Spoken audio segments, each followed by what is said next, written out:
Bonjour à toutes, bonjour à tous. Là, je me fais engueuler par les voitures parce que je marche à droite, mais à gauche, les voitures se garent sur les passages piétons et sur les pistes cyclables. Qu'est-ce que j'y peux? Bah oui, c'est comme ça. Voilà, mais je suis super content de vous retrouver. Personnellement, je comptais pas vraiment sortir aujourd'hui. Et j'ai vu un magnifique soleil là qui est en train de se cacher derrière les nuages. Et donc ce soleil m'a donné envie d'aller marcher et de vous faire une petite vidéo. Alors déjà, vous voyez, ma voix a vraiment changé. Alors je pourrais vous expliquer ça. Je suis ce que j'appelle le triple jeune. Enfin le triple jeune, oui, parce que je serais en jeûne sec, ce serait encore pire, mais aujourd'hui là j'ai pas voulu faire un jeûne sec pour des raisons perso, mais j'adore le jeûne sec. Ceci dit, voilà, je suis quand même en triple jeûne. Alors c'est un jeûne amélioré, on va dire. Donc alors pourquoi je fais cette vidéo quand même? Eh bien tout simplement parce que j'aimerais proposer, parce que j'ai quand même un peu de projet, et avec tous les commentaires que je reçois, je parle pas des deux couillons qui sont toujours à critiquer là, qui me trollent comme on dit, qui sont jamais contents. Tout simplement, je propose un projet, c'est les gens qui veulent venir, par exemple, entre les deux stages, parce que j'ai vu qu'il y a des gens qui vont faire les deux stages. Sauf que... Ah ouais. Ok. Ton gosse est à l'école ici? Hein? Ah, je savais pas. Salut jeune homme, ouais. Comment vas-tu? Tu filmes? Ah, je filme, ouais. Il se filme, ouais. Il discute. Mais là, je te vois pas, là, je suis en train de me filmer, moi. Et là, je te vois. Bon, tu la verras ce soir sur ouais, YouTube. mais je les regarde tes vidéos, ouais. C'est intéressant. Mais là, ça va chier. Là, ça commence, c'est cool. Là, 1er janvier. À bientôt. On en reparle. Voilà, donc ça c'est un collègue prof d'arts martiaux. Je savais pas que son fils était là, quoi. Donc, oui, donc le projet,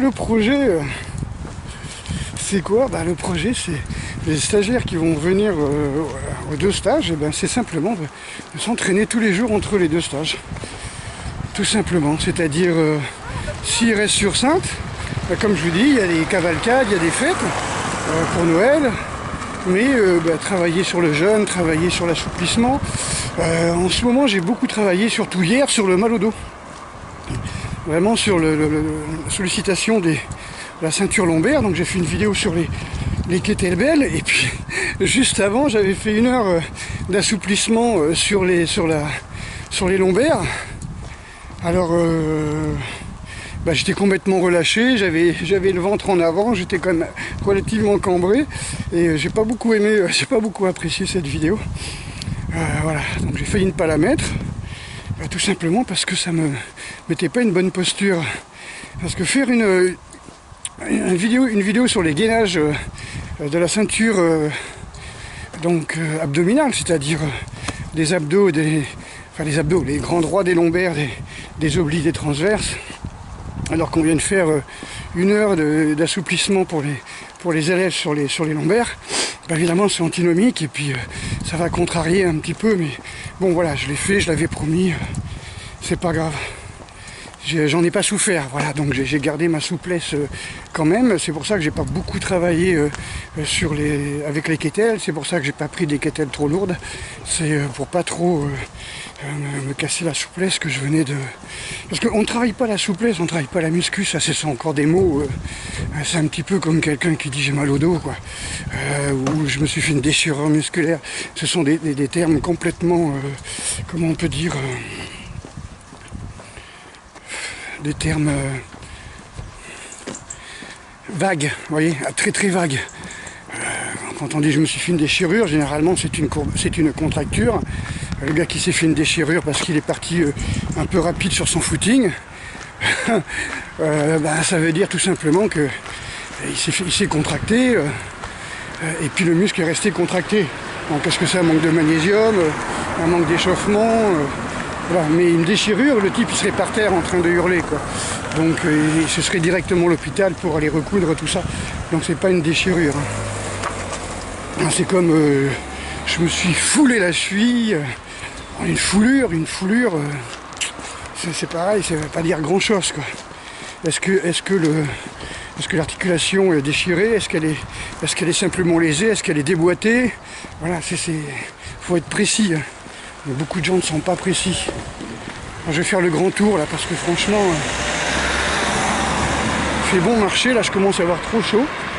J'ai le malheur de prendre un t-shirt et un sweat, et là malheureusement,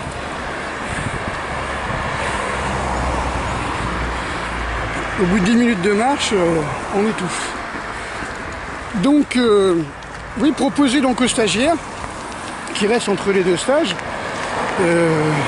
Donc on fait des stages du 27 au 29 et du 3 au 5. Donc s'il y en a qui n'ont pas de famille ou qui sont totalement indépendants, qui veulent rester sur Saintes pendant cette période, là, au lieu de rester à s'emmerder chez eux, s'ils restent sur place à l'hôtel, et ben hop, on se ferait avec un temps magnifique comme ça. C'est vraiment, je dis pas c'est exceptionnel, hein, c'est normal qu'il fasse beau en cette saison, hein. Comme je vous dis, on a de la neige entre le 5 et le 6 février durant la nuit et elle dure pas 2 heures. Donc c'est 2 mm de neige et elle dure pas 2 heures. Donc le thème de l'entre-stage, ce sera de profiter du travail que l'on aura acquis durant le stage, c'est-à-dire travail sur les énergies, sur la concentration, sur la connexion. Et le travail sera donc le travail sur le rajeunissement. Moi j'aime bien ce genre de travail. C'est-à-dire on travaille sur comment économiser les énergies, comment renouveler un petit peu, régénérer son corps, se débarrasser des toxines. Donc ça c'est un plan que je suis régulièrement. Là, ça faisait un petit moment que je ne l'avais pas fait, je dirais ça faisait au moins 4-5 ans que je n'avais pas travaillé sur le rajeunissement de l'organisme. Donc et ben là je vais le refaire. Voilà, je pense qu'en 15 jours comme ça peut le faire. On peut sentir en meilleure forme, les douleurs musculaires et articulaires disparaissent et tout. Donc c'est un boulot, voilà, avec un travail d'étirement tous les jours, travail sur la respiration, sur la visualisation, sur la concentration, la méditation. Donc je pense qu'on peut arriver à un très bon résultat comme ça pour ceux qui vont faire les 2 stages et puis qui sont là entre les deux. Voilà, donc c'est juste comme ça, un cadeau que je fais à ceux qui veulent rester sur les... Parce que là, bon, de toute façon, moi je pars tous les jours à l'entraînement. Là, je m'entraîne tous les jours. Et donc ceux qui veulent venir à Saintes, qui veulent venir s'installer et qui veulent venir s'entraîner, voilà, mon travail en ce moment, c'est basé sur la régénération des énergies. La gestion des émotions, tout simplement parce que quelqu'un qui veut bosser un petit peu dans la self-défense, par exemple, si c'est pour devenir plus violent, plus fort que l'adversaire, il y a un moment, les adversaires, ils sont plus jeunes, ils sont armés et ils sont plus nombreux. Donc dès le moment que tu as affaire à plusieurs personnes plus fortes musculairement, plus lourdes, plus grandes, plus armées et en groupe, bon là faut pas regarder Matrix, hein. Ouais, ce que je veux dire, hein. Voilà, donc je pense qu'avec, comme je dis, 50 années d'expérience, j'ai pu comprendre ce qui était inutile, ce dont on n'a pas besoin. Alors, il y a des choses qu'on a besoin pour la sociabilité du groupe, hein. Par exemple, vous rentrez dans un dojo, vous saluez, vous êtes tous avec le même kimono. Bon là, on est dans le social, là, tu vois. Il faut apprendre aux jeunes à respecter la police, hein. C'est-à-dire faut respecter le professeur, il faut respecter les règlements, il faut respecter, comment te dire, voilà, on est là pour faire les arbitres, pour faire les règles, hein, faire respecter les règles. Ça, c'est le boulot d'éducateur. Voilà. Et au-delà de ça, ben, si vous voulez apprendre à vous défendre, à régénérer votre corps et être en bonne santé, vous n'avez pas besoin de ça, quoi. Vous n'avez pas besoin d'avoir, comment on appelle ça, vous n'avez pas besoin d'avoir un habit particulier, parler en japonais, faire des courbettes, etc. Ça, c'est... Vous voyez ce que je veux dire? Vous n'en avez pas besoin, mais ça peut servir dans certains rituels, évidemment, quand vous méditez, quand vous faites le travail en groupe. Le rituel, c'est surtout pour le travail en groupe. Après, quand vous travaillez vous-même sur certains, j'allais dire kata, c'est-à-dire certains protocoles de régénération, je parle au Doin, par exemple, je pense au Doin. Bon, évidemment, on peut évidemment travailler avec le Salut Seiza, avec tout un rituel qui va renforcer votre conviction, renforcer votre énergie et renforcer votre concentration. Ça n'est pas indispensable, mais c'est vrai que c'est bien aussi quand même. Maintenant, vous pouvez le remplacer par autre chose. Hein. Vous pouvez faire une prière, allumer une bougie, avoir un autel consacré à Jésus ou à la Vierge plutôt qu'à Bouddha. Je veux dire, il y a absolument... C'est pas religieux, c'est spirituel, ça n'a rien à voir. D'accord? Admettre que l'on a quelque chose, qu'on est entouré de quelque chose de plus grand et plus haut que soi et plus fort que soi, et comment dire, se jeter entre ses mains, je ne sais pas comment on pourrait l'expliquer. Je regarde, est-ce que la tente est toujours là? Non. Voilà, arriver à s'humilier, c'est-à-dire à se rendre humble en se fiant à plus haut que soi. Voilà, ça c'est quand même quelque chose qui n'est pas négligeable, on va dire. Maintenant, il faut que je garde sous cette, comment on appelle ça, sous cette lumière. Regardez comme c'est beau ce verre. Vous voyez, ça me fait une tête de mort, mais bon. Voilà, donc régénération, bien sûr. Travail sur tout, sur la diététique, sur la méditation, sur le yoga, sur le pranayama, la respiration, sur le travail de toutes les énergies possibles imaginables. Hein. Donc il y a plein de choses, et puis surtout je vous donnerai des clés, parce que peut-être que vous allez arriver, mais bon, avec votre téléphone portable, avec votre montre au poignet, avec la voiture qui n'est pas mise à la terre, avec plein de choses, voilà, mais vous n'êtes pas forcément au courant de tout ce qu'il faut pour rester en contact avec les énergies. Un super coin là, super coin. Pour les gens qui veulent camper. Voilà. Donc, je donne un rendez-vous donc à tous ceux qui veulent venir au mois de décembre et janvier. Regardez, on est au mois de décembre et janvier, il est 18h quand même, franchement, il fait super bon, on est super chaud, j'étouffe, voilà.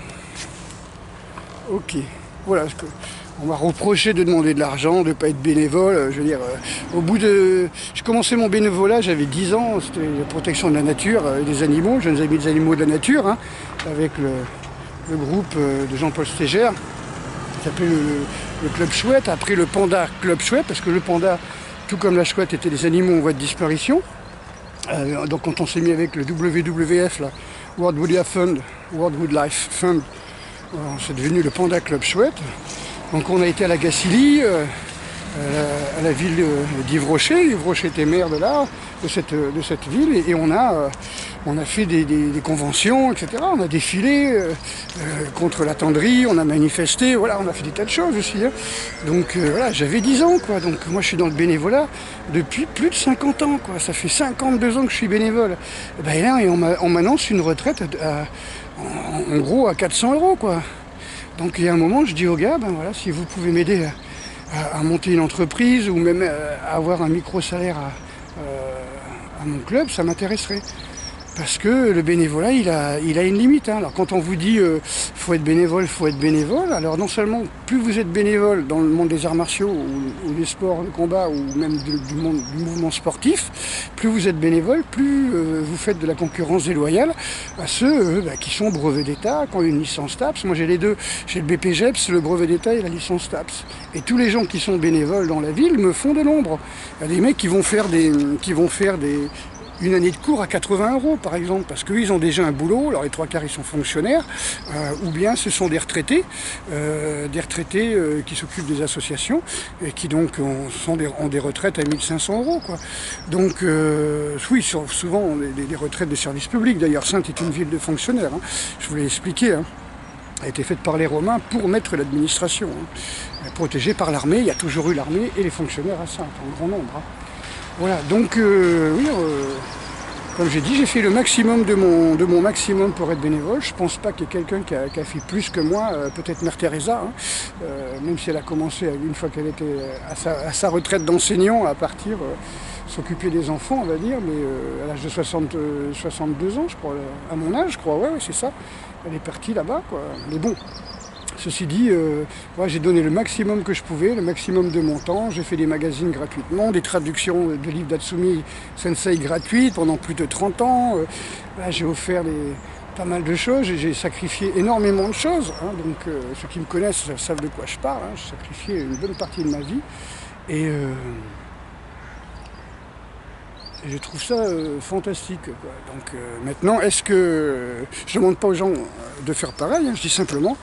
Il y a un moment où eh bien, l'État ne suit pas, quoi. Pendant un moment, l'État voulait faire un carnet de bénévolat, que ça devait compter pour les points retraite. Mon cul, oui, rien du tout. Ah, c'est rien du tout, quoi. Donc, j'ai des milliers d'heures officielles de bénévolat et ils ne sont pas tenus en compte pour les retraites. Donc, regardez comme c'est beau, je ne sais pas si vous voyez. Ces vols d'oiseaux en V qui reviennent, qui se mettent ensemble maintenant. Alors, pourquoi ils se mettent en V, pourquoi ils se mettent en groupe?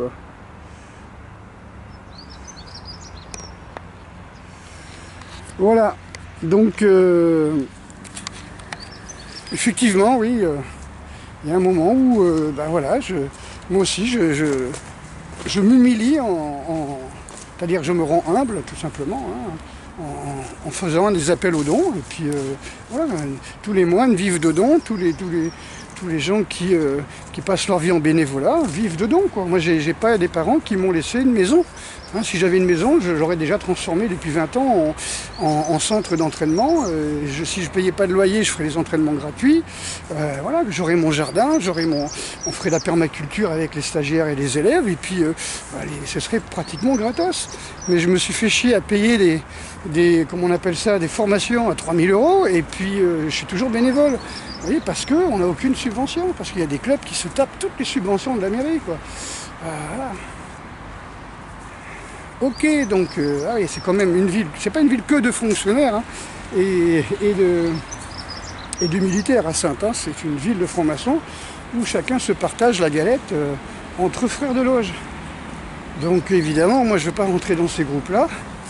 J'aurais pu, j'ai été demandé plusieurs fois, puis quand vous dites non 2 ou 3 fois, on vous fout à l'index, et l'index on vous le met bien profond, ouais. Donc quand on veut rester intègre, quand on veut rester sain, quand on veut rester bénévole, quand on veut rester dans l'aide et sincère, eh bien, on vous casse du sucre sur le dos. En fin de compte, si vous n'êtes pas corrompu, vous ne pouvez pas faire de la politique. Si vous n'avez pas des casseroles au cul, vous ne pouvez pas rentrer dans certaines institutions. Parce que ceux qui vous embauchent, ils ont besoin de vous tenir par les burnes, et puis voilà. Donc moi malheureusement, pour eux, j'ai absolument, j'ai un casier vierge.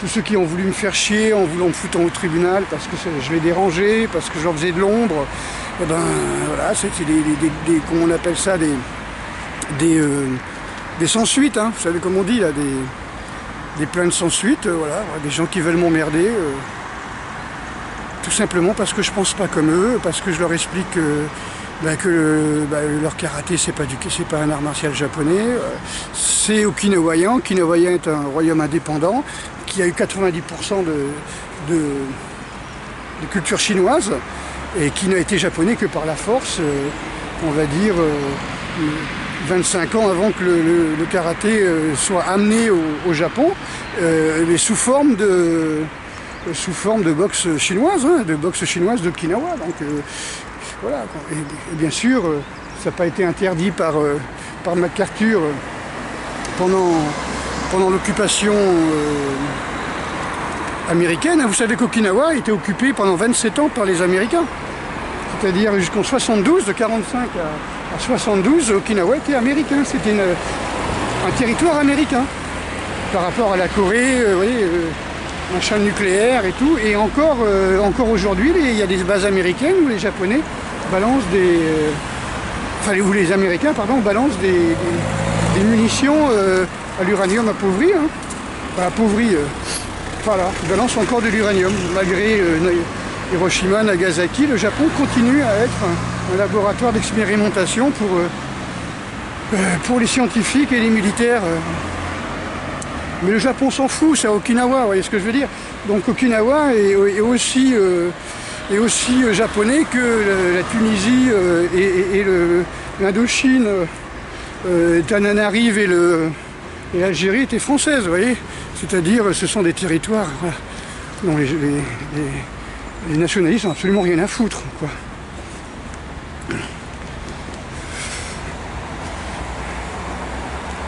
Alors ça, ce sont des vérités, hein. Je vous prouverai ça très rapidement, très bientôt. Voilà, donc je vous souhaite une très bonne soirée, je vais poster ça ce soir. Alors il y en a qui se plaignent que mes vidéos sont mal faites, je les fais en marchant, je veux dire, si c'est pour troller, les fonctionnaires qui viennent troller, qui sont payés pour troller ceux qui marchent pas avec le système. Voilà, mais vous savez, hein, vous le saviez ça, que l'État, le gouvernement a embauché des dizaines de milliers de personnes, hein, juste pour venir dans les chaînes YouTube et sur les pages Facebook, pour vous troller, pour essayer de vous ridiculiser, pour amoindrir vos déclarations, si vous voulez, oui. Tout simplement.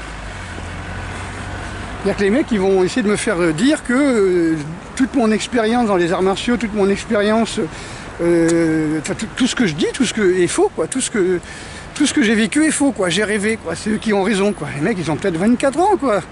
Voilà. Ils font partie de telle unité de police, gendarmerie, je sais pas comment ils appellent ça. C'est des unités du gouvernement, quoi.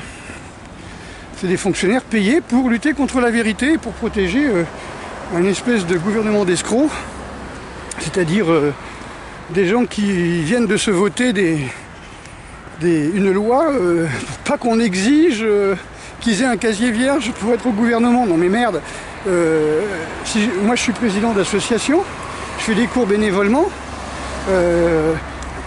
Si jamais on me voit en train de voler une pomme dans un magasin, j'ai plus le droit de faire les cours et eux ils détournent des milliards, quoi.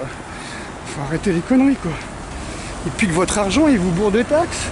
Bon, il y a une solution, il n'y a pas assez d'argent, tout ça, vous inquiétez pas, on va en trouver. Mais certainement pas en piquant sur leur cagnotte, ils viennent de se voter 8000 € de prime de Noël. Non mais c'est quoi cette histoire? Oh là là là là. Ils s'emplissent les poches là parce qu'ils ont peur que ça. Bon, je vous souhaite tout le bonheur du monde. Et puis comme je vous dis, hein, ceux qui veulent venir sur Saintes s'entraîner entre Noël et 1er de l'an, dehors, il fait bon, il n'y a pas de problème, moi je leur fais ça voilà, entre quatre yeux. Vous avez vu tous les coins que j'ai découverts là pour s'entraîner, ça va être super. Voilà. Et on va s'amuser, on va travailler sur ce que c'est vraiment, ce que c'est que se prendre en main, et enlever tout ce qui est inutile, vous voyez, tous les rituels inutiles, tous les comment on peut dire, les vêtements, Bah, il y a beaucoup de légendes, beaucoup de conneries hein, dans les arts martiaux.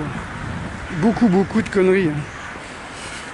Là, ça a été fait pour vous maintenir, hein, pour vous tenir par les burnes. Je parle même pas des ceintures, des trucs comme ça qui sont là pour vous tenir par les burnes aussi, hein, par l'ego. Hein. On vous a menti, on vous a balancé des légendes. Vous savez, du mec qui tue un tigre à main nue. Le mec a jamais vu de tigre. Hein. Ou alors c'est comme en Amérique du Sud, ils appellent les tigres et les léopards, les choses comme ça, les pumas. Je sais pas trop quoi. Non, non. Vous entendez?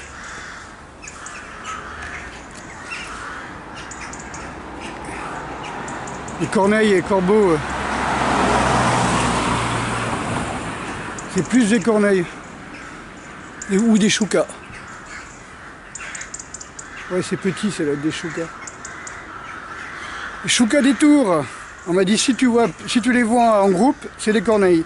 Les corbeaux, ils sont généralement presque tout seuls. Ils n'ont pas envie d'être en groupe. Et les choucas, ben, c'est plus petit qu'une corneille. Et c'est souvent du côté des églises et des bâtiments. C'est ce qui est le cas.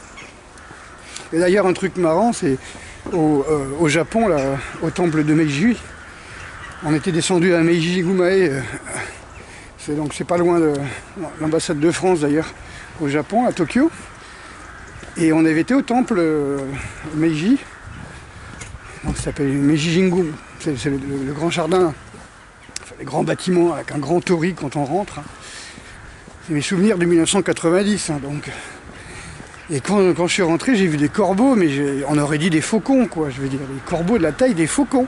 Donc c'est pas... je sais plus comment il s'appelait, là, celui qui avait fait une bande dessinée, là, et qui parlait de ça. Donc qu'un corbeau avait tué un faucon d'un daimyo. Mais c'est énorme. C'est la taille d'un faucon. Bon allez, je vous dis à bientôt. Et puis... je vous souhaite le meilleur.